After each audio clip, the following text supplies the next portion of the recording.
सर्व प्रकारच्या प्रतिज्ञापत्रासाठी जोडावे लागणारे 500 रुपयांचं मुद्रांक शुल्क आता माफ करण्यात आलंय आणि त्याचा लाखो विद्यार्थ्यांसह कोट्यवधी नागरिकांनाही फायदा होणार आहे।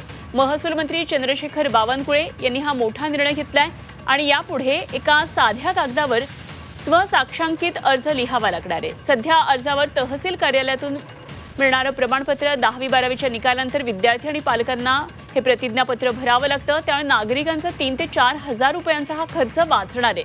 निर्णयाची तात्काळ अंमलबजावणी करण्याचे आदेश बावनकुळे यांनी दिले। येत्वाचं प्रमाणपत्र असेल किंवा शैक्षणिक कार्यकर्ता जे विद्यार्थी पास होतील त्या सर्वांना विद्यार्थ्याच्या शैक्षणिक कार्यकर्ता जे काही आमचा महसूल विभाग प्रमाणपत्र देतात त्या प्रमाणपत्राला कुठलाही स्टॅम्प लागणार नाही, कुठलाही मुद्रांक शुल्क लागणार नाही असा निर्णय आमचं सरकार देवेंद्र फडणवीसजींचं सरकारने घेतलेला आहे।